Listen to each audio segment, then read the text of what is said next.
My parents handed our family store to my brother on my birthday. I built that business for 12 years while he partied through college. 6 months later, the bank called me about a foreclosure I didn't even know existed. I used to think loyalty meant staying silent when people hurt you. Now I know loyalty means protecting what you built, even from family. They taught me I was disposable, but I taught myself I was essential. The silver fountain pen sits on my desk, catching afternoon light through the office window. My grandfather gave it to me when I was 16, the day I told him I wanted to run Carter and Sons hardware someday. He clicked it twice, smiled, and said, "Then you better learn to sign your name like you mean it." I'm holding it now, turning it over in my fingers. The store smells like sawdust and motor oil, familiar as my own breathing. I've been here since 7 this morning, same as every Tuesday for the past 12 years. The delivery truck arrived at 7:30. I checked inventory against invoices, noting the supplier shorted us on deck screws again. I'll call them after lunch. My phone buzzes, a text from Mom, family dinner tonight, 6 p.m., important. I feel it in my stomach before I understand why. That word, important. My brother Dylan hasn't been to the store in 4 months. He's 28, 3 years younger than me, and he works in digital marketing consulting, which means he posts on Instagram and calls it strategy. Dad always laughs when Dylan talks about his projects, this warm chuckle like he's watching a clever child. When I talk about quarterly projections, Dad nods and changes the subject. I text back, "I'll be there." The pen goes back in my drawer, next to the ledger where I track everything the accounting software misses. Grandfather taught me that too. Trust the numbers, he said, but verify them yourself. I think tonight will change everything. I just don't know how yet. The house smells like Mom's pot roast, the one she makes for birthdays and bad news. I'm taking off my coat when I notice Dylan's already at the table, wearing a button-down I've never seen. He looks nervous. Mom's hands flutter around the serving dishes. Dad clears his throat. "Olivia, Dylan, sit down." I sit across from my brother. His knee bounces under the table. "Your mother and I have been thinking about the future," Dad begins. He has papers in front of him, the blue-backed kind that mean lawyers got involved. "Carter and Sons has been in this family for 43 years. Your grandfather built something special." My throat tightens. I know every invoice, every supplier, every regular customer's name. I know which hinges builders prefer and which paint brands DIY homeowners trust. I rebuilt the website. I negotiated the lease renewal that saved us $4,000 a month. "We want to keep it in the family," Mom says. Her smile doesn't reach her eyes. Dad slides the papers toward Dylan. "Son, we're transferring ownership to you. The business, the inventory, the building lease, everything. It's time for the next generation to take over." The room tilts slightly. I grip the edge of the table. "Dylan," I hear myself say. My voice sounds far away. Dylan won't look at me. He's staring at the papers like they might bite him. "You've worked so hard, Olivia," Mom says quickly. But Dylan has that business degree and Dad thinks. "You've been wonderful," Dad interrupts. "Managing the day-to-day, but leadership requires vision." Dylan understands growth, marketing, the digital landscape. I think about the spreadsheet I built that tracks seasonal trends, the supplier relationships I cultivated over a decade, the employee handbook I wrote when we hired our third full-timer, the community partnerships with contractors who throw us business because I remember their kids' names. "When?" I ask. "Papers are already drawn up," Dad says. "We'll make it official next week. You'll stay on as manager, of course. Dylan will need your help transitioning." Dylan finally meets my eyes. He looks guilty. Then he looks away. I stand up, my chair scrapes against the floor. I need some air. Nobody stops me. Outside, the November cold bites through my sweater. I sit in my car with the engine running, heat blasting, hands shaking on the steering wheel. My phone glows with the calendar reminder I set this morning. Order spring inventory by Friday. Spring inventory for a store that won't be mine. But that wasn't the worst part. The next Monday, I arrive at the store at 6:50 a.m. like always. The key still works. My name is still on the emergency contact sheet by the phone. Everything looks the same, but the air feels different, like the moment before a storm. Dylan shows up at 10:30, carrying a laptop bag and a coffee that probably cost $7. "Hey," he says, "Dad said you'd help me get oriented." I gesture to the office. We sit on opposite sides of the desk where I've worked for 12 years. I show him the inventory system, the supplier portal, the employee schedule. He takes notes in a moleskine notebook, handwriting messy and rushed. "This is a lot," he says. "It's a hardware store. It's supposed to be a lot." He laughs uncomfortably. "Right, yeah, I thought there'd be more automation." There is automation, but you still have to understand what you're automating. His jaw tightens. "I'm not an idiot, Olivia." "I didn't say you were." But I'm thinking it. I'm thinking it so loudly I'm sure he can hear it. Over the next 3 weeks, I watch Dylan make changes. He hires a social media consultant. He wants to rebrand. He talks about disrupting the hardware space in a way that makes my teeth hurt. The staff comes to me with questions, and I answer them quietly in the back room where Dylan won't feel undermined. He doesn't notice the deck screw shortage. He doesn't catch the invoice error from the paint supplier. He schedules a staff meeting at 2 p.m. on a Thursday, our busiest time, and seems confused when I tell him we can't afford to close the floor. "Delegate," he says, "that's what good leaders do." I swallow everything I want to say and delegate. Thanksgiving comes, I don't go to dinner at my parents' house. Mom calls 3 times, I let it go to voicemail. I spend the day at my apartment, eating Chinese takeout and updating my resume. The pen from grandfather sits on my coffee table. I pick it up once, then put it down. I don't know what I'm signing my name to anymore.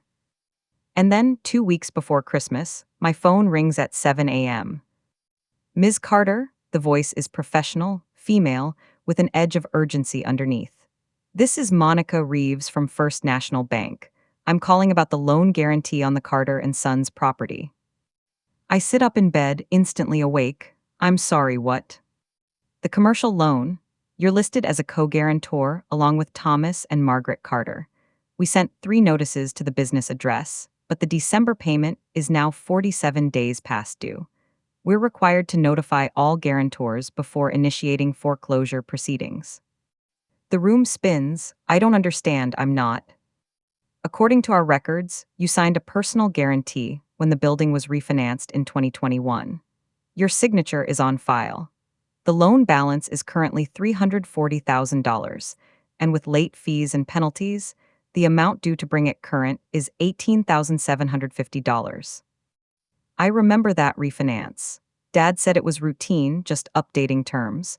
I signed where he pointed, trusting him like I'd trusted him my whole life. I never thought about the word guarantee. I never imagined what it could mean.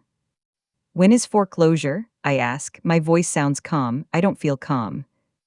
"If payment isn't received by January 15th, we begin proceedings. I'm required to inform you that as a guarantor, you're personally liable for the full loan amount if the business defaults. $340,000. My savings account has $23,000 in it, everything I've put away since I was 21. It would disappear like smoke, and I'd still owe hundreds of thousands." "Thank you for calling," I say automatically. "I'll look into this." She gives me a reference number. I write it on the back of an envelope, hand shaking. I call the store. Dylan answers on the 4th ring. "Why is the bank calling me about a missed payment?" I ask. Silence, then, "It's handled." "Handled how? We're 47 days late." "I'm working on it. Dad's helping me restructure some things." "Dylan, I'm a guarantor on that loan. If you default, they come after me." "That's not going to happen." He sounds annoyed, like I'm being dramatic. "We just had some cash flow issues because of the rebrand expenses. It's temporary." "Rebrand expenses?" "Dylan, the payment is almost $19,000 with penalties." I said it's handled, Olivia. Stop micromanaging. He hangs up. I sit on my bed for 20 minutes, watching the winter light change the color of the walls. Then I get dressed, drive to the store, and let myself in with the key I never returned. Dylan won't be here for another 3 hours. The office looks different. He's rearranged things. My filing system is gone, replaced by stacks of papers that don't seem to follow any logic. I open the accounting software and my stomach drops. The bank balance is $4,200 in December, in a store that needs at least $15,000 in working capital to function. The accounts payable screen shows 37 overdue invoices. We owe suppliers $31,000. I open the loan file. The last payment was in October. It's now mid-December. I think I know what happens next. I don't want to be right. I call Monica Reeves back from the parking lot, sitting in my cold car with the heater struggling to keep up. This is Olivia Carter. We spoke this morning. I need to understand my options as a guarantor. She's quiet for a moment, then her tone shifts slightly. More human, less script. Are you planning to cure the default yourself? I don't have $18,000, but I need to know what happens if I don't. The bank files foreclosure on the property. If there's a deficiency after the sale, we pursue all guarantors jointly and severally. That means we can collect the full amount from any one of you, even if there are multiple guarantors. So they could come after just me. Yes, though typically we pursue whoever has attachable assets. She pauses. You own your home. I rent. Significant savings or retirement accounts. I think of my $23,000 sum. Then yes, you're at risk.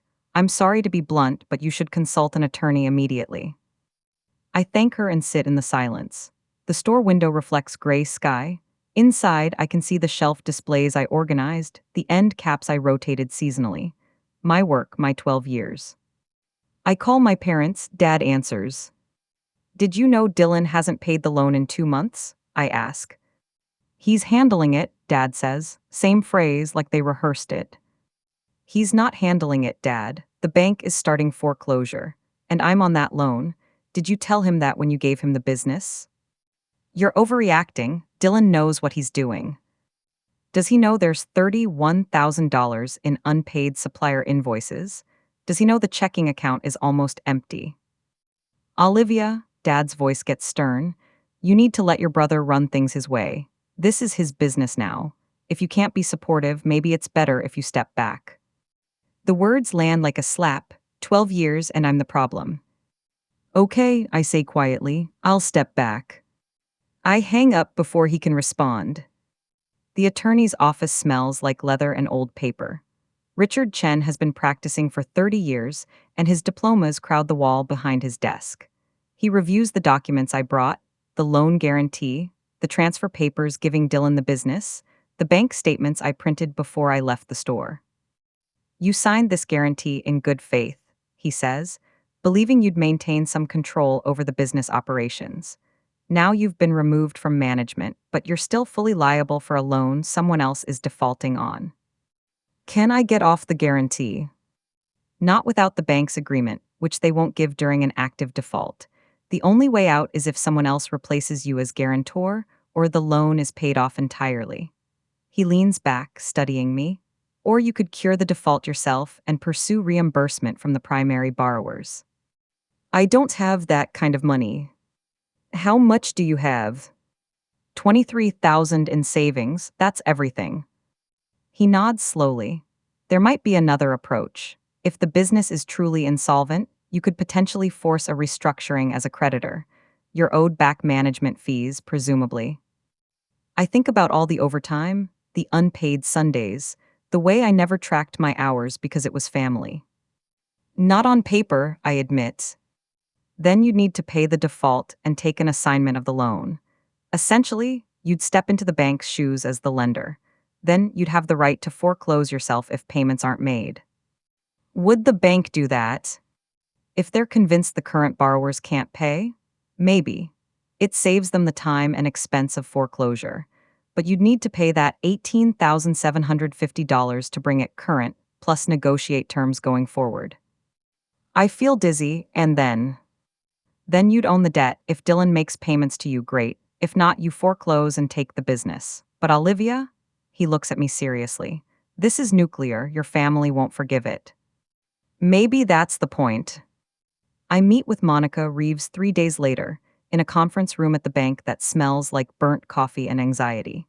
She's younger than I expected, maybe 40, with tired eyes and a wedding ring she twists while she talks. Your attorney explained what you're proposing, she says. It's unusual but not unprecedented. Would the bank agree? She slides a folder across the table. I pulled the full payment history. The Carters, your parents and brother, have been deteriorating for months. October was the first miss, but before that they were often 10 to 15 days late. The business checking account has been overdrafted 3 times since September. I read the statements. It's worse than I thought. There's something else, Monica says. She sounds reluctant. We do periodic collateral checks on commercial loans. Our inspector visited the property last week for a routine verification. And several pieces of major equipment are missing. A forklift that was listed on the collateral schedule, the commercial-grade compressor, some industrial shelving units, total estimated value around $35,000. My mouth goes dry. What are you saying? I'm saying someone sold or removed secured collateral without the bank's permission. That's a violation of the loan agreement. It also suggests the financial situation is more desperate than your brother is admitting. I think about Dylan's new car, the one he was driving last week. A BMW. I thought maybe he leased it. And then I understand what he's done. If I cure the default, I say slowly, and you assign the loan to me, I become the secured party, which means I have the right to verify collateral. And to demand restoration of collateral value, yes. Monica watches me carefully.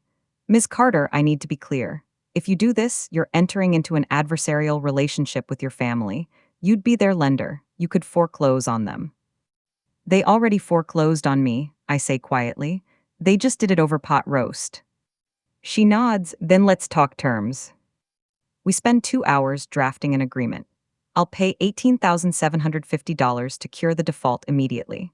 The bank will assign me the loan at a reduced balance, $320,000 instead of $340,000, since I'm taking on collection risk. Dylan and my parents will remain on the note, but I'll be the primary lien holder. They'll make payments to me going forward, $4,800 per month, same as the original terms. If they miss a payment, I can accelerate the full amount and foreclose. My hands shake as I sign the documents. The bank's notary watches impassively, stamping each page with practiced efficiency. When it's done, Monica hands me copies in a manila envelope. You have the right to inspect the collateral within 10 business days, she says. I'd recommend you do that soon. I will. Outside, the December wind cuts through my coat. I sit in my car and call Richard Chen. It's done, I say. I own the debt. Then you need to send formal notice to all parties immediately. Certified mail, return receipt. And Olivia, you should probably prepare for your phone to ring. It rings that night at 8:47 p.m., Dad. What the hell did you do? He shouts. I'm sitting on my couch, the loan documents spread on my coffee table. The silver pen from grandfather rests on top of them. I protected myself, I say calmly. I'm on that guarantee, Dad. The bank was coming after me. So you went behind our backs? You stole the loan out from under your own brother. I paid his missed payments. If anything, I saved him. You sabotaged him. He's trying to build something, and you can't stand that he's in charge instead of you. I close my eyes. He sold the forklift and the compressor, did you know that? A silence.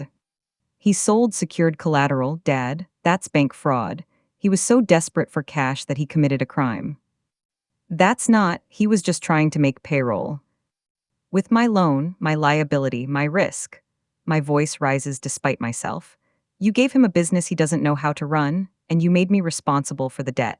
Now I'm just being responsible for it. You're being vindictive. No, I'm being practical. The payment is $4,800 per month, same as before. Dylan just makes it to me now instead of the bank. If he runs the business well, nothing changes. And if he doesn't, then I protect my investment, same as any lender would. Dad's breathing is heavy on the line. Your mother is devastated. She can call me herself if she wants to talk. He hangs up. Mom doesn't call. But someone else does, 2 days later, and everything shifts again. Ms. Carter, this is Jim Thornton from Midwest Equipment and Supply. I'm at my apartment, trying to work on my resume, trying to imagine what comes next. The store feels like someone else's life now. We're calling about the outstanding balance on account number 447,721. Jim continues. You're still listed as a contact on the account, and we've been unable to reach Dylan Carter. The balance is $8,400, now 90 days overdue. I'm not the owner anymore, I say automatically. According to our records, you signed for the last several orders. Your name is on the account as an authorized party. We need to arrange payment, or we'll be forced to place this with collections. I pull up my laptop and log into the supplier portal with credentials I never changed. The overdue balance stares back at me. $8,400 in lumber, fasteners, and paint, all ordered in November. The same month Dylan was spending money on social media consultants. I'll call you back, I say. I check 3 more suppliers. Same story. Total exposure, almost $30,000, and my name is attached to it all. I call Richard Chen again. They're loading you up with debt, he says immediately. If they know you're trying to protect your credit, they'll keep ordering supplies in your name, knowing you'll feel obligated to pay. So what do I do? You send cease and desist letters to every supplier, revoking your authorization, and you accelerate the foreclosure process. Olivia, they're not going to fix this. They're going to bleed the business until there's nothing left, and they'll expect you to pay for all of it. How long does foreclosure take? In Ohio, minimum 90 days if it's uncontested, longer if they fight. But first, you need to formally declare them in default and demand immediate payment of the full loan amount. My chest tightens. That's $320,000, they'll never pay it. Exactly, which gives you the legal right to foreclose. Then you sell the business or restructure it or keep it, whatever you want. But right now, they own it and they're destroying it, and you're on the hook for everything. I think about the store I built, the relationships, the systems, the careful work of 12 years being dismantled in 12 weeks. Do it, I say, send the demand letter. That night, I can't sleep. I keep thinking about grandfather, about the pen he gave me, about his hands showing me how to read a balance sheet when I was 17. Business is just math and trust, he said. Get the math right and be careful who you trust. I got the math right, I trusted the wrong people. But the math is about to change everything. The demand letter goes out on January 3rd. Full payment demanded, $320,000 due immediately. Failure to pay will result in foreclosure. Dylan calls me screaming, "You can't do this, this is insane." "You haven't made a payment to me," I say. "Not one. The December payment was due to me and you didn't send it. Under the loan terms, I can accelerate." "I don't have $320,000. "Then you'll lose the business." "Olivia, please, just give me time, I can fix this." "You've had 3 months, the store is dying. You know it and I know it." "I'll make the payment, I'll get the money." "Where? You've already sold the collateral. You've run up supplier debt. Where exactly is this money coming from?" He doesn't answer. In the background, I hear Mom's voice, shrill and desperate. "You're destroying this family," Dylan finally says. "No, you destroyed the business. I'm just holding you accountable." I hang up and immediately feel sick. I throw up in my bathroom sink, then sit on the cold tile floor, shaking. This is my family. These are the people who taught me to ride a bike, who came to my college graduation, who I thought would always be on my side. But they weren't on my side. They were on Dylan's side, and when that failed, they expected me to catch them. I'm done catching people who push me. The attorney files the foreclosure complaint on January 8th. The court sets a hearing for March 15th. In the meantime, Dylan has the right to cure the default by paying the full $320,000 or by bringing the loan current and resuming regular payments. He does neither. Instead, I get a call from Mom on January 20th. Her voice is small, defeated. "Can we meet?" she asks, "please." We meet at a coffee shop, neutral territory. She looks older than I remember, gray showing at her temples, hands wrapped around a mug she doesn't drink from. I didn't know it was this bad, she says. Your father kept saying Dylan had it under control. I believed him. You always believe him when it's about Dylan. She flinches. That's not fair. Isn't it? You gave him a business he wasn't qualified to run. You never asked me if I wanted it, if I'd earned it. You just assumed Dylan deserved it because he's the son. That's not why. Then why, Mom? Why did 12 years of my work matter less than his business degree? She's quiet for a long time. Your father thought you'd understand, that you'd be happy to keep doing what you were doing, just supporting Dylan instead of us. Like a good daughter. Like family. I laugh, but it sounds broken. Family doesn't work like this, Mom. You don't get to take everything someone built and give it to someone else, then act surprised when they're hurt. I'm sorry, she whispers. I really am, but please don't take the store. He's learning, he just needs more time. I look at her tired face and I feel the weight of decades of this pattern. Dylan needs more time. Dylan needs another chance. Dylan needs understanding. What about what I need? I ask. She doesn't have an answer. And that tells me everything I need to know. The title company office smells like new carpet and printer toner. The closing agent, a woman named Sandra with perfect lipstick and reading glasses on a chain, spreads documents across the conference table. This is a foreclosure completion, she explains, so we're doing a sheriff's deed transfer. Ms. Carter, as the foreclosing lien holder, you're acquiring the property and business assets free and clear of junior liens. Junior liens, I ask. Sandra glances at her title report. There was a second mortgage filed 4 months ago, $40,000 line of credit against the property. Did you know about that? My stomach drops. No. It's subordinate to your first mortgage, so it gets wiped out in the foreclosure. But I'm required to notify you? She looks uncomfortable. The borrowers were Thomas Carter and Dylan Carter. Looks like they took out the HELOC in September. September, a month before they stopped paying the first mortgage. They knew they were drowning, so they pulled out more money. Where did that money go? I ask, though I already know the answer. Sandra shrugs slightly. Not my area, but the second lien holder is Midwest Credit Union, and they're not happy. They're going to have a deficiency claim against the borrowers personally. So Dylan and Dad owe $40,000 to another lender now, with nothing to show for it. The BMW, the rebrand, the social media consultant, $40,000 set on fire. Can we proceed? I ask. Yes, the foreclosure judgment is final, and no one filed an appeal. You're paying off your own loan, essentially taking the property in lieu of debt.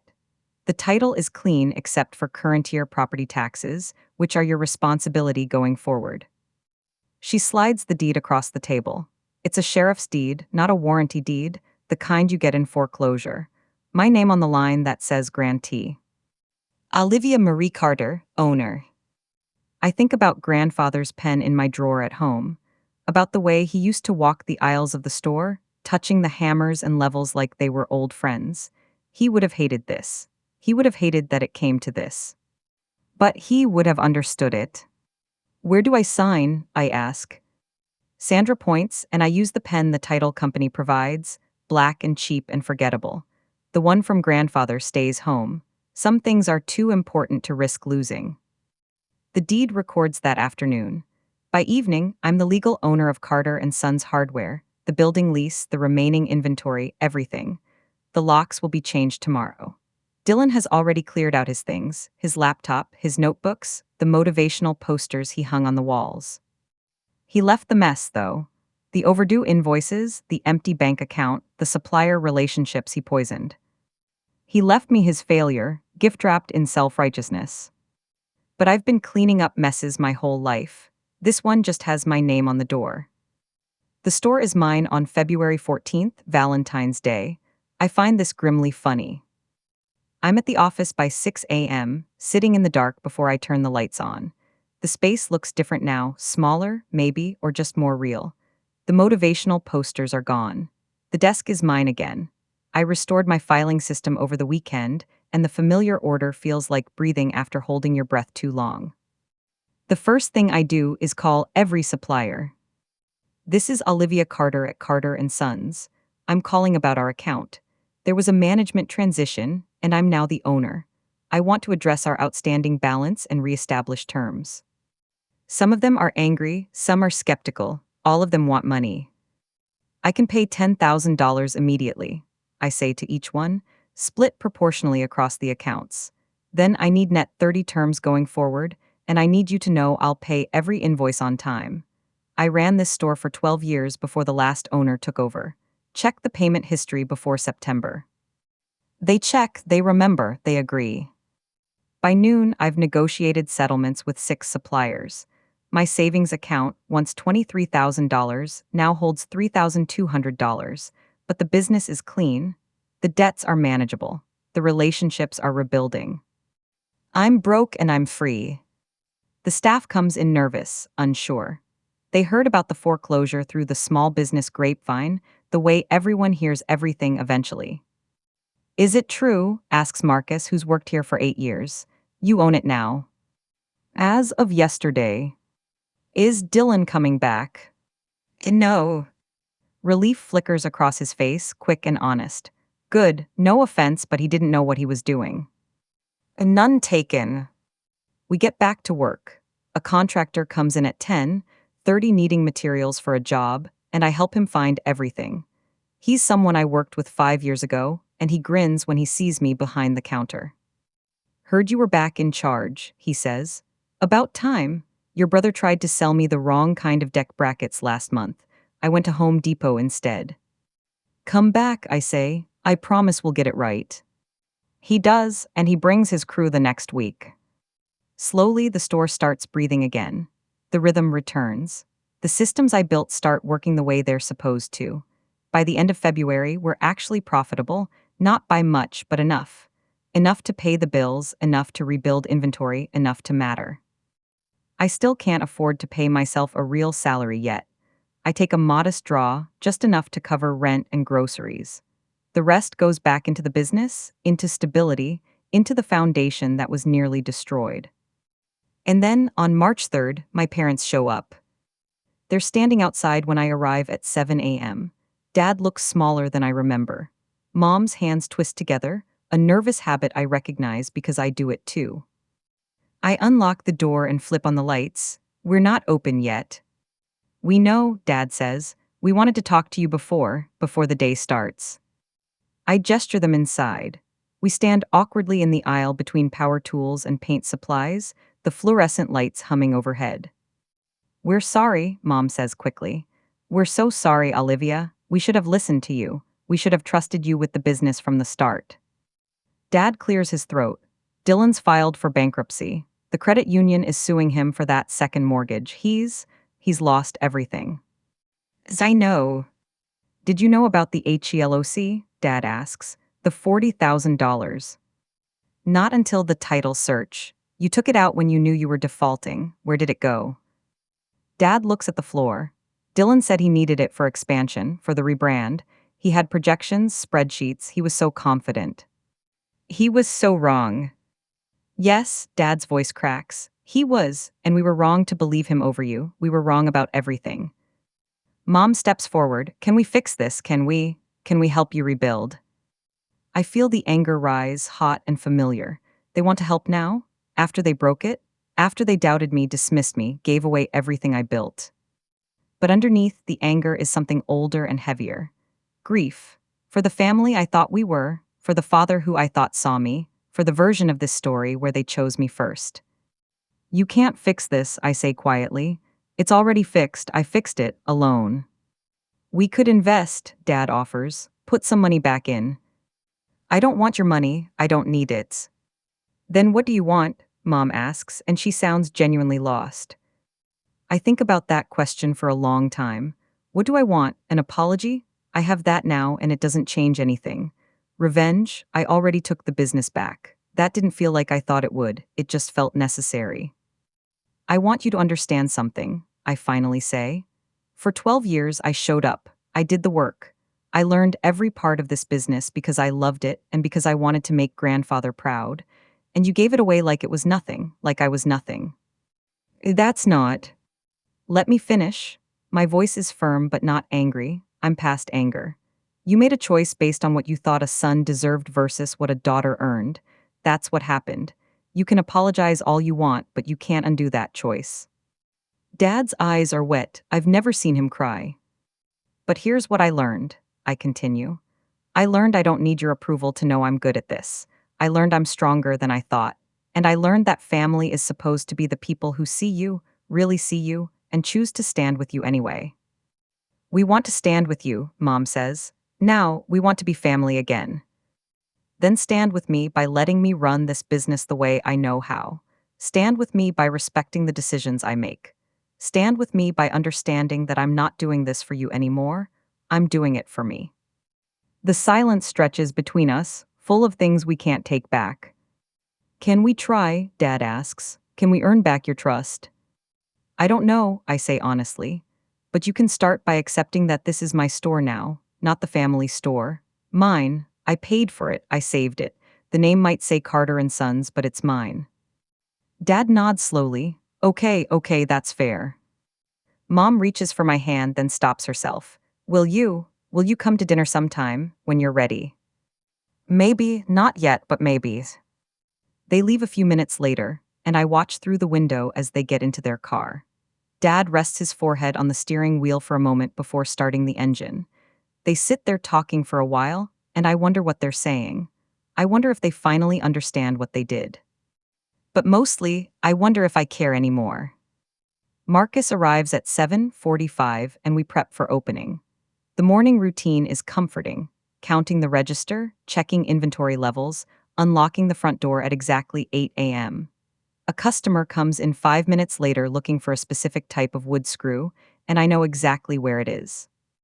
This is what I'm good at, this is what I built. And nobody can take that from me again. 3 months later, the store is thriving. Not wildly, not dramatically, but steadily. Revenue is up 18% from Dylan's last quarter. We've hired back the part-time employee he let go. I've restored relationships with contractors and DIY regulars who disappeared during Dylan's tenure. I'm sitting in the office on a Tuesday afternoon, reviewing next quarter's projections, when I open the drawer where I keep important documents. The silver fountain pen is there, tucked beside the deed to the property. I haven't used it since the day my parents gave the business to Dylan. It felt too precious for the mundane work of rebuilding, too connected to a version of myself that believed in fairy tales about family loyalty. But I take it out now, feel the weight of it in my hand. I click it twice, the way grandfather used to. The sound is solid, certain. There's a new document on my desk, a letter I'm writing to the Small Business Association for a grant program. It's for minority-owned businesses, and the woman who runs it specifically encouraged me to apply. The world needs more women who know how to run a hardware store, she said. I uncap the pen and sign my name at the bottom of the application.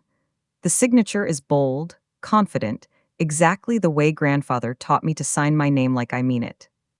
Because I do mean it now, every word, every decision, every choice to keep going when it would be easier to give up. The pen goes back in the drawer, but not as deep. Not hidden, just there, ready for the next time I need to sign something important. My phone rings. It's a supplier calling about an order. I answer with the greeting I've used for 12 years, Carter and Sons Hardware, this is Olivia. But I'm thinking about changing the name. Maybe Carter and Daughter. Maybe just Carter Hardware. Maybe something completely new that doesn't carry the weight of legacy and expectation. I haven't decided yet. I don't have to decide yet. For now, it's enough to know that this place is mine. The victories, the failures, the daily work of keeping a business alive, all of it belongs to me. Not because someone gave it to me, because I took it back. Dylan calls sometimes, usually late at night when I don't answer. He leaves voicemails that start angry and end apologetic. He wants to know if I'll hire him, if I'll give him another chance, if I'll help him rebuild his credit. I delete the messages without listening to all of them. Maybe that makes me cold. Maybe it makes me practical. I've stopped trying to figure out which. Dad and I have coffee once a month now.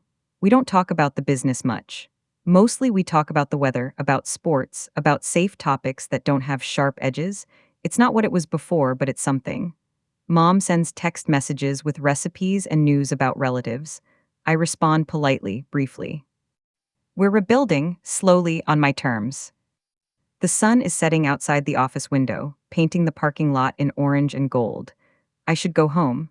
I should eat dinner, watch television, live a life that exists outside these walls. But I stay a few more minutes, listening to the familiar sounds of the store settling into evening quiet. The hum of the HVAC, the tick of the old clock on the wall, the distant sound of traffic on the highway. This is what peace sounds like, I think, not silence, not the absence of problems, just the steady rhythm of a life you built yourself, brick by brick, choice by choice, signature by signature. I think about the girl I was at 16, taking that pen from grandfather's hands and promising I'd run this store someday. She couldn't have imagined this path. The betrayal, the loss, the legal battles, the loneliness of standing alone when family walked away. But she would recognize this moment, this office, this ownership. She'd be proud. And finally, after everything, that's enough. I lock up at 6:30 and drive home through the cooling spring evening. My apartment is small but mine. The rent is paid on time. The refrigerator has food in it. The bills are manageable. I'm not rich, I'm not famous. I'm not the daughter my parents thought they wanted. But I'm the person I needed to become. Strong enough to lose everything and rebuild it. Brave enough to stand alone when standing together meant losing myself. Wise enough to know that forgiveness doesn't mean forgetting, and boundaries aren't betrayal. Tomorrow, I'll open the store at 7 a.m. I'll help customers find what they need. I'll manage inventory and pay invoices and solve problems. I'll do all the ordinary work of running a business, the work I've been doing for 12 years, the work I'll keep doing for as long as it matters. And every time I sign something important, a contract, a check, a document that shapes the future, I'll use grandfather's pen. Not because it brings me luck, not because it connects me to the past, but because every click of that pen reminds me, I know how to sign my name like I mean it. And I always will.